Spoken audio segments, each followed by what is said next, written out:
السلام علیکم ورحمت الله وبرکاته. د دستور ټي وي اوریدونکو ستاسو سرور یم. یو وارې بیا ستاسو په درون خدمت کې حاضر شوم. نن راغلی و د تخبه علاقې ته، یعنی دا مقبره چونکې په بالولي کې واقع ده، خو دا کم شهید چې په دې خاورو کې پروت دی نو د دوی تعلق د تخبه متر غونډی سره و. د دوی په حق له څو خبرې تاسو ته وړاندې کوو. راځئ.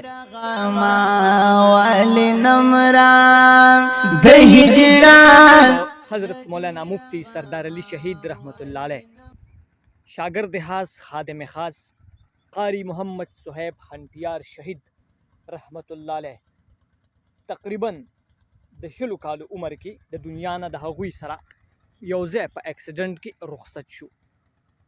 تاسو ته د یاد وي چې مفتی سردار علی شهید رحمت الله علیه د خیبر پښتونخوا مشهور او معروف هغه مقرر شغله بیان انسانو چې د هغوی بیان یوازې دا نه چې علماو او طلباو خوښول، بلکې د پښتو ژبې هر هغه څوک چې د هرې دنیا سره چې په دې دنیا کې د هر فن سره تعلق کو هغه د سنګینګ دنیا ته وګورو، کو هغه موږ ډاکټران حضرات وګورو، کو انجینیران وګورو، کو پولیس افسران او فوجان، نو دې ټولو به د حضرت مولانا مفتی سردار علی شهید رحمت الله علیه بیانات خوښول او اوریدل به او ډیر په مینه به د نورو ملګرو سره هم شریکول.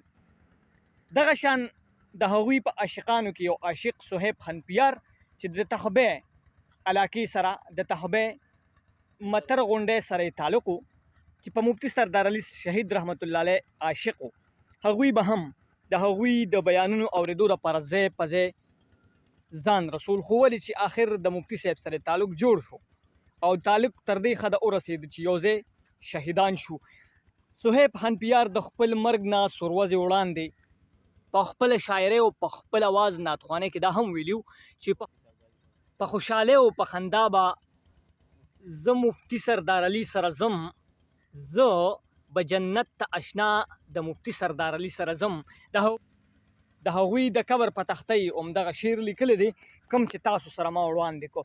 مینه محبت خو هسې هم انسان کوي په دنیا کې، خو چې محبت او مینه د الله د رضا وي، د علماو سره، طلباو سره یا د نورو پاکو خلکو سره، نو پر ورځ د قیامت په د عرش د سوري د لاندې هغه دوه ملګري وي چې یارانه دوستانه د الله د رضا کړي وي. وایس آف پاکستان دستور ټي وي پښتونخوا.